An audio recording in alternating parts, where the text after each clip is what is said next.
Assalamu alaikum and a very good morning to all of my friends, all of my students. अल्लाह मियाँ के फजल करम से आप सब बखैर आफियत होंगे। आप मेरी YouTube चैनल इंजीनियर फैसल गुलजार पर बने रहिए और आपको बहुत ही अमेजिंग और इंटरेस्टिंग वीडियोस देखने को मिलेंगे। और आज जो हम बात कर रहे हैं, हमारे पास एक प्रॉब्लम है जो कि हम आज कम्युनिटी क्लासेस में ग्रेविटेशन को डिस्कस कर रहे हैं और उसी ग्रेविटेशन के ऊपर हम यहाँ से आपको एक न्यूमेरिकल दिखाएंगे, ठीक है। और ये न्यूमेरिकल है वेरिएशन इन जी। अभी तक जो हमने variation in g due to height किया था उसमें हमारे पास फार्मूला बना था 1 - 2h divide by R for very small distances. और इसी तरह से हमने आज डेप्थ पर किया था कि वेरिएशन इन जी डिक्रीज हो जाता है विद डेप्थ। जब हम सरफेस से नीचे आ जाते हैं तो acceleration due to gravity very हो जाती है। और कितना 1 - d/r। तो उसी पर आज हम एक न्यूमेरिकल लेके आए हैं। आप इस न्यूमेरिकल को देखिए, ध्यान से देखिए आप इस न्यूमेरिकल को। क्या न्यूमेरिकल है? How much below the surface of the earth, how much below the surface of the earth the acceleration due to gravity becomes 70% on the surface of the earth. How much below the surface of the earth the acceleration due to gravity becomes 70% of its value on the surface of earth. And you know, ये depth पे सवाल आया हुआ है, variation ji with depth पे आया हुआ है, ठीक है। इसको ध्यान से देखिए, हमारे पास डेप्थ पर फार्मूला क्या है? डेप्थ पर फार्मूला हमारे पास है जो हमारा जी डैश है, जी इफेक्टिव जिसको आप बोलते हो, तो वो मैं मिला था जी इंटू 1 - d/r। ये फार्मूला हमें पता है, ठीक है। और अगर आपको ध्यान होगा तो दिया क्या है, हमारे पास है 70%। That means G dash by G हमारे पास है 70%। और 70% का मतलब हो गया 70/100। और ये हमारे पास क्या है? गिवन। ये हमारे पास गिवन है 70/100, G dash by G, G effective by G. और जी क्या है? जी हमारे सरफेस पर है, जी हमारे सरफेस पर है एक्सेलरेशन ड्यू टू ग्रेविटी, और जी डैश डेप्थ पर है, ठीक है। अब ध्यान से देखिए, ये हमारे पास गिवन है और हमें पता है कि जो हमारे पास फार्मूला होती है वो फार्मूला क्या है? फार्मूला है हमारे पास G effective is equal to G into 1 - d/r and d is what? d is depth, right. अब ध्यान से देखिए, तो इसको क्या लिख सकते हैं? G dash by G, G dash by G is equal, ये जी मैंने इधर लाया तो ये 1 - d/r हो गया। और जी डैश बाई जी गिवन है, हमें दिया गया है जी डैश बाई जी। तो जी डैश बाई जी 1 - d/r है, ये गिवन है। तो जी डैश बाई डी हमारे पास कितना है? दैट इज 70/100, ठीक है। ये 70/100 हो गया। 1 - d इज इक्वल 1 - d/r, ठीक है। तो ये इसका मतलब हो गया 70/100। चलिए इसको सॉल्व करिए, r - d divide by r। Clear है? r - d divide by r। और ये क्या बनेगा? ये बनेगा 70/10। ये हमारे पास क्या बन गया? 70/10। अगर आपको यहां से बोर्ड नहीं दिखता है तो यहां से देखिए, ये हमारे पास बन गया 70/10। 0 0 कट हो गया। तो ये r - d is equal r - d/r, ठीक है। ये 70/10 नहीं, ये 7/10 बन गया। 0 था ना ऊपर, 0, और ये 7/10 बन गया। तो ये क्या बनेगा इधर से? ये बनेगा, this implies 7r is equal 10r - 10d, ठीक है। 10r - 10d। तो ये 10d इधर ले जाइए, ये बनेगा 10d is equal to 10r। उस 7r को इधर लाइए, -7r। 10r - 7r तो कितना बन गया? ये बन गया हमारा 3r is equal to 10d। तो हमें d निकालना है। d हमारे पास आएगा 3r/10। और r का वैल्यू कितना होता है? 6400 किलोमीटर। तो ये बनेगा 3 × 6400 किलोमीटर, 3 × 6400 की डिवाइड बाई 10। और ये 0 और 0 कैंसल आउट, 64, ये बनेगा 1920 किलोमीटर। ये हमारा आंसर हो गया। यानी 1920 किलोमीटर जब डेप्थ पर जाएंगे तो हमें 70% सरफेस से हमें ये डिक्रीज हो जाएगा, ठीक है। ये हमारा आंसर हो गया, ठीक है। आप सब लोग बने रहिए। बहुत इंटरेस्टिंग और बहुत ही डिफिकल्ट जो IIT JEE नीट में क्वेश्चन आए हुए हैं उनको हम यहां सॉल्व करेंगे, लेकिन उसके लिए आपको मेरे साथ मेरी YouTube चैनल पर रहना पड़ेगा, मेरे संग रहना पड़ेगा, ठीक है। Hope for the best, next के लिए तैयार हो जाए। Have a nice day. Assuming that Earth is a sphere of radius r, assuming that Earth is a sphere of radius r, what altitude will be the at what altitude will be the acceleration due to gravity be half its surface on the Earth? कितनी height पर, altitude कितनी height पर half of the जो gravitation, जो acceleration due to gravity surface of earth है उससे half कहां पर होगा, कितनी हाइट पर हमें जाना है। सिंपल, हमारे पास फार्मूला है हाइट के लिए। क्या फार्मूला है? G dash is equal to G into 1 - 2h divide by R। ये फार्मूला है हमारे पास। नहीं, क्यों नहीं लगा सकते ये फार्मूला? क्योंकि ये छोटी डिस्टेंसेस के लिए फार्मूला है, ठीक है। बड़ी डिस्टेंसेस के लिए हमारे पास है G is equal to G dash is equal to R divide by R plus H का whole square into G at surface.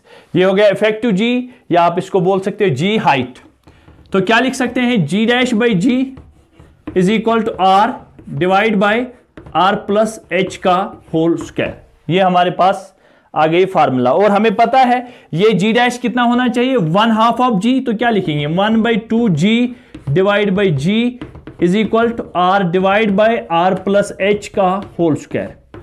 तो ये बनेगा G कैंसल हो गया, ये बनेगा 1/2 is equal to R square R divide by R plus H का whole square. अब इसको क्या करेंगे? इसको स्क्वायर हटाएंगे तो इसको क्या लिख सकते हैं? इसको लिख सकते हैं 1/2 1/√2, रूट निकाला मैंने, ठीक है। तो ये बनेगा R divide by R plus H। तो इसका मतलब हो गया R plus H is equal to R√2। R plus H is equal to R√2। तो H कितना मिलेगा? H मिलेगा R√2 minus R, R√2 minus R। तो ये क्या बनेगा? H is equal to R√2 minus 1। तो ये बनेगा H is equal to R और अंदर बचेगा √2 माइनस 1, और ये आपका हो गया आंसर, ठीक है। इसी तरह से मैंने आपको इससे पहले भी एक क्वेश्चन दिखाया हुआ है, उसमें शायद ये 1/4 था, आज ये 1/2 हो गया G, और जहां पर G इफेक्टिव लिखा उसको 1/2 अगर हाफ होगा, अगर 1/4 होगा तो हम उसको 1/4 लिखेंगे, ठीक है। होप आप मेरे साथ बने रहिए मेरी YouTube चैनल पर, और इससे बढ़िया सा वीडियो आपको देखने को मिलेंगे, ठीक है। Thank you for this session, have a nice day. Mass है वो 4m मास है, और यहां पर मास लगे हुए हैं।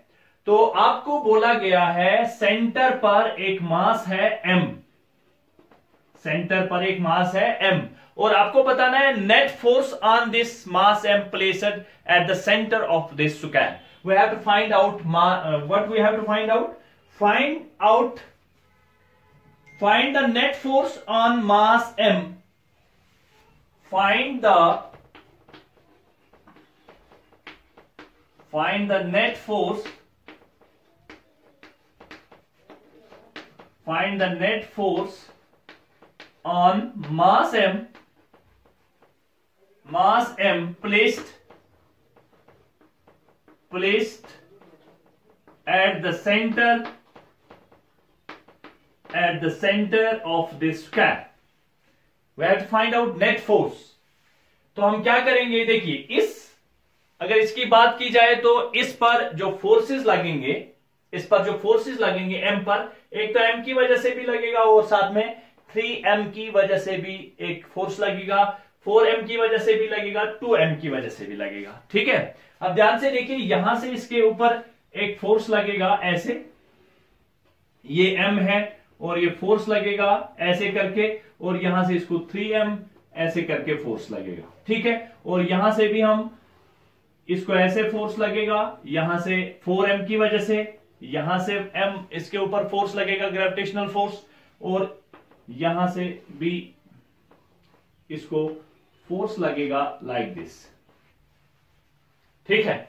And we know that what is the gravitational force between two masses. What is the force between two masses? That is gm1 m2 by r square. We have already discussed it in Newton's law of gravitation, right? Okay, let's have a look. First of all, what we have to know about this, that यहां पर जो हमारे पास forces लगेंगे, first of all इसकी वजह से अब हम क्या करेंगे, इसको हम डिवाइड करेंगे। सपोज ये हमारे पास एक एक्स एक्सिस है और ये सपोज हमारे पास कौन सी है, वाई एक्सिस। तो हमें नेट फोर्स हमें पहले निकालना पड़ेगा एक्स एक्सिस पर, इस एम मास पर फोर्स जो लग रहा है एक्स एक्सिस पर, और एक्स एक्सिस पर कितना फोर्स नेट, और फिर वाई एक्सिस पर, फिर इनको हम देखेंगे कि नेट फोर्स इस पर कितना बनेगा। लेकिन उसके लिए अगर आप यहां देखोगे 4m और m की वजह से जो एक दूसरे में फोर्स लगेगा, उसके लिए we have to find out the distance. हमें ये डिस्टेंस फाइंड आउट करनी है। तो how can we find out the distance, हमें डिस्टेंस कैसे फाइंड आउट करेंगे, इसकी डिस्टेंस हम कैसे फाइंड आउट करेंगे, ठीक है। और इसमें जो दिया गया है, और एक चीज ये बताया गया है कि हर एक साइड जो है वो a के बराबर है, यानी a के बराबर इसके साइड्स हैं। अब हमें पहले तो हमें ये डिस्टेंस पता करनी है, ये डिस्टेंस, फिर उस डिस्टेंस का हम हाफ करेंगे तो हमें ये डिस्टेंस पता चलेगा, ठीक है। डिस्टेंस पता होगी तो हम gm1 m2 by r square का फार्मूला लगा सकते हैं और हम आराम से इसको फाइंड आउट कर सकते हैं, ठीक है। चलिए हम पहले डिस्टेंस को फाइंड आउट करते हैं। अब देखिए अगर हम इसकी बात करें, चलिए यहां से अगर हम बात करेंगे, ये वाला जो ट्रायंगल है हमारे पास, इसका एक साइड a है, ये दूसरा साइड a है, तो ये हम इसको बता सकते हैं दिस साइड, सपोज ये हमारे पास ए बी साइड है, ए बी, और ये हमारे पास सी और डी साइड है। तो A B square is equal to base square plus altitude square, this square plus this square is equal to this square. तो इसका मतलब हम निकाल सकते हैं A B square is equal to A square plus A square, A square plus A square. इसका मतलब हो गया 2a स्क्वायर, इसका मतलब हो गया A B square is equal to 2a square. तो इसका मतलब ए बी किसके बराबर हो गया, under root of 2a square. तो इसका मतलब हो गया ए बी जो है, तो अंडर रूट ए स्क्वायर को बाहर निकालिए तो ये ए रूट 2 बन गया, ठीक है। ए स्क्वायर को रूट से बाहर निकालेंगे तो ये ए अंडर रूट 2, लेकिन ये ए अंडर रूट 2 क्या निकला, ये पूरा है ए अंडर रूट 2, इसके सेंटर पर ये है। तो हमें इसका क्या चाहिए, हमें इसका हाफ चाहिए। तो हमें इसका हाफ चाहिए क्योंकि इसके और इसके दरमियान जो डिस्टेंस है वो डिस्टेंस हाफ है, ये पूरी डिस्टेंस है यहां से यहां, तो हमें हाफ चाहिए। हाफ के लिए क्या करेंगे, डिवाइड बाय 2 कर देंगे। तो इसको यहां पर हम डिवाइड बाय 2 कर देंगे तो ये ए बी जो हमारे पास निकला, ये निकलेगा ए रूट 2। इसको 2 को क्या लिख सकते हैं, रूट 2 इंटू रूट 2, तो ये कैंसल आउट, तो ये बनेगा ए बाय रूट 2। चलिए ये हमारा फाइंड आउट हो गया। तो ये हमारे पास कितना आ गया, ए रूट 2। तो हमारे पास जो साइड आ गया, हर कोई साइड का हाफ ए रूट 2 होगा, ये भी ए रूट 2 होगा, ये भी हमारे पास ए रूट 2 होगा, और ये भी हमारे पास ए बाय रूट 2 होगा। तो हमारी एक प्रॉब्लम सॉल्व हो गई।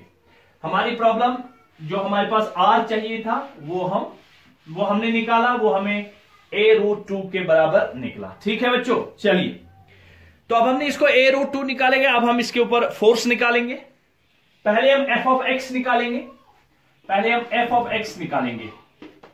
एक्स पर बताइए 4m, शाबाश 4m और m इनके दरमियान कितना लगेगा, g, और हमें पता है force between two masses, g gravitational constant g, m1 that is 4m into m divide by r square, और r स्क्वायर कितना है, वो है a बाय रूट 2 का होल स्क्वायर, ठीक है। और इसको क्या लिख सकते हैं हम, तो ये बनेगा हमारे पास g 4m स्क्वायर, ठीक है, a स्क्वायर बाय 2, ठीक है। और इसको क्या लिख सकते हैं हम, इसको हम लिख सकते हैं 2 ऊपर जाएगा, ये बनेगा 2 बाय ए स्क्वायर, और यहां से मिलेगा 2 बाय ए स्क्वायर, 2g बाय ए स्क्वायर, 2 इधर जाएगा 2g बाय ए स्क्वायर इंटू 4m स्क्वायर। चलिए इसको नाम रखते हैं ए। ये हमें क्या निकला? ये हमें एफ ऑफ एक्स निकला। ध्यान से देखिए, ये हमारा एफ ऑफ एक्स है, तो इसको हम फिलहाल ऐसे रखेंगे। ये हमारा F of x 2g by A square 2g by A square 2g by A square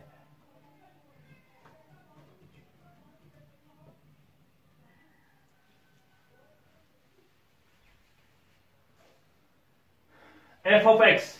तो ये देखिए, ये 2g बाई ए स्क्वायर किसके दरमियान निकला? ये इसके और इसके, लेकिन इसमें तो ये अपोजिट में लग रहा है। चलिए मैं फिर से दिखाता हूं इसको, ध्यान से देखिए। ठीक है, अब ध्यान से देखिए, पहले हमने तो ये डिस्टेंस फाइंड आउट की। अब हम क्या करेंगे? अब हम एक्स एक्सिस पर पहले नेट फोर्स निकालेंगे। देखिए नेट फोर्स के लिए क्या, ये एक 4m है और m इनके दरमियान पहले हम ग्रेविटेशनल फोर्स निकालेंगे इनके दरमियान, और फिर इस और इसके दरमियान वो इसको माइनस करेंगे। क्यों? क्योंकि ये इस वाले साइड 4m इधर लग रहा है और 2m की वजह से इधर लग रहा है। तो इस पूरे एक्स एक्सिस पर, सपोज जो मैंने एक्स एक्सिस मानी है, इसके ऊपर अगर बात करेंगे तो हमारे पास फोर्स कितना लगेगा? फोर्स लगेगा 4g4m into m divide by a by root 2 का whole square minus 2m into m g2m into m divide by under root a by under root 2 का होल स्क्वायर। देखिए कैसे, अगर आप f ऑफ x निकालोगे, f of x, तो f of x क्या मिलेगा हमें? g capital G 4m m1 कितना है? 4m इंटू, और बीच में कितना है? m 4m into m divide by a by root 2 का होल स्क्वायर। ये हमारे पास क्या आ गया? ये हमारे पास आ गया फोर्स 4m और m की वजह से। लेकिन इसमें तो ये फोर्स जो है, ये फोर्स तो इधर लग रहा है, लेकिन 2m की वजह से तो फोर्स इधर लग रहा है, तो उसको माइनस करेंगे, ये ऊपर और ये नीचे, और इसको क्या करेंगे? हम माइनस करेंगे। क्या करेंगे? माइनस करेंगे, क्योंकि एक ही लाइन पर लग रहे हैं। अगर एक की डायरेक्शन इधर है तो दूसरे की इधर है, तो एक ही लाइन पर है तो हम इनको आराम से माइनस कर सकते हैं। तो माइनस कितना आएगा? माइनस आएगा g, इसकी वजह से लगेगा 2m और उसकी वजह से लगेगा m, और बीच में वही डिस्टेंस है a बाई रूट 2 का होल स्क्वायर। ठीक है, चलिए अब ध्यान से देखिए, a बाई रूट 2 का whole square, a by root 2 का होल स्क्वायर, तो ये बनेगा g 4m square divide by a square by 2 minus g 2m square divide by a square by root 2, a square by 2, क्योंकि root 2 into root 2 आएगा। अब मैंने क्या किया? देखिए, ये 2 को मैं ऊपर ले जाता हूं ऐसे, तो क्या बनेगा? ये बनेगा 2g by a square 4m square. देखिए 2 ऊपर जाएगा, 2g बाई a स्क्वायर, शाबाश, 2g by a square 4m square, minus ये भी जाएगा ऊपर, 2g 2m square divide by a square. ठीक है, अब हम क्या करेंगे? 2g बाई a स्क्वायर को, 2g बाई a स्क्वायर को बाहर निकालिए, क्योंकि यहां पर भी है 2g बाई a स्क्वायर, यहां पर भी है 2g बाई a स्क्वायर, तो अंदर क्या बचा? 4m square minus 2m square. तो ये हमारे पास बन गया 2g by a square 4m square, that is 2m square. देखिए 2m स्क्वायर, ये है 2g, सॉरी ये है 2g, तो ये बनेगा 2 2 जा 4gm स्क्वायर, ये बनेगा 4gm square by a square, और ये हमारा क्या है? ये हमारा f ऑफ x है।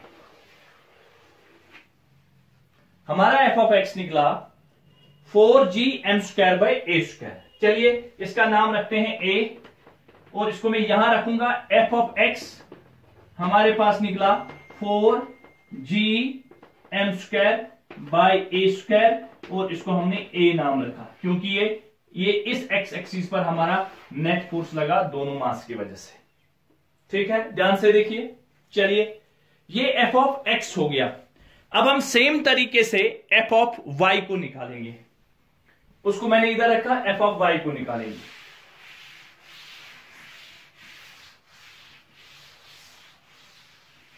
सेम तरीके से अगर हम f ऑफ y को निकालें तो हमारा एफ ऑफ वाई कितना बनेगा, एफ ऑफ वाई बनेगा, ये देखिए, एक तो 3m और m के दरमियान माइनस करेंगे m और m के दरमियान, तो क्या फार्मूला हमारे पास बन गई। चलिए, तो हमारे पास फार्मूला बनेगी F of y is equal g 3m into m divide by a by root 2 का होल स्क्वायर माइनस g, यहां पर m है, m into m divide by a by root 2 का whole square. Clear, are you getting my point. Simple g m1 m2 by r square हम निकालते हैं, ठीक है। लेकिन ध्यान रहे, हमने जो फॉर्मूला पढ़ी है बस उसी फॉर्मूला के बेस पर है, थोड़ा सा ये कॉम्प्लिकेटेड न्यूमेरिकल है, इसीलिए ध्यान से अच्छे से एक बार दो बार प्रैक्टिस करो और आपको बड़े अच्छे से आएगा, ठीक है। चलिए, तो क्या बन गया ये इधर, एफ ऑफ वाई हमारे पास बनेगा g 3m square a square by 2, इसको सॉल्व करने पर minus gm square a square by 2, ठीक है। आगे चलते हैं, तो बनेगा F of y is equal, ये ऊपर जाएगा तो ये बनेगा 2g by a square 3m square minus 2g, ये 2 ऊपर जाएगा 2g by a square into m square, तो इसको भी वही बात हो गई, एफ ऑफ वाई निकलेगा 2g बाई a स्क्वायर, ठीक है। अंदर 2g by a square common निकलेगा, अंदर बचेगा 3m square minus m square, तो ये बनेगा एफ ऑफ वाई। हमारे पास कितना मिला, एफ ऑफ वाई आपको दिखता है ना board, F of y is equal 2g by a square 3m square minus m square, that will be equal to 2m square, तो अंदर 2m स्क्वायर, तो ये क्या बन गया, ये बन गया 2 2 4, ये बनेगा 4gm square by a square. ओहो हो, वो भी तो वही आया था 4gm square by a square. तो एफ ऑफ वाई हमें क्या मिला, एफ ऑफ वाई हमें मिला 4 शाबाश g m square by a square, और ये इसी के बराबर है तो ये भी a ही हो गया, ये दोनों बराबर है तो ये भी किसके बराबर हो गया, a के बराबर। अब देखिए, ये दोनों फोर्सेस जो हैं, तो नेट हमारे पास की निकली, ये तो हमें f ऑफ x निकला ऐसे, f ऑफ y निकला ऐसे, ठीक है। तो इसका नेट किसके बराबर होगा, अगर एक a वेक्टर है दूसरा भी a है तो उनका रिजल्टेंट हम a नेट कैसे निकालते हैं, ठीक है, शाबाश। तो हमारे पास जो फोर्स नेट होगा f नेट, वो होगा बराबर under root of F X square plus F Y square, सीधा under root of A square. अब एफ एक्स क्या है, ए स्क्वायर, एफ वाई क्या है, ए स्क्वायर, तो क्या लिखेंगे इसको लिखेंगे under root of F X, A के बराबर है तो ये A square plus A square, ठीक है। तो ये बनेगा अंडर रूट ऑफ 2a स्क्वायर, ए स्क्वायर को रूट से बाहर निकालेंगे, a अंडर रूट 2, a क्या है, a क्या है, a है 4gm square by a square, तो इसको लिखेंगे 4gm square by a square root 2, this is your F net.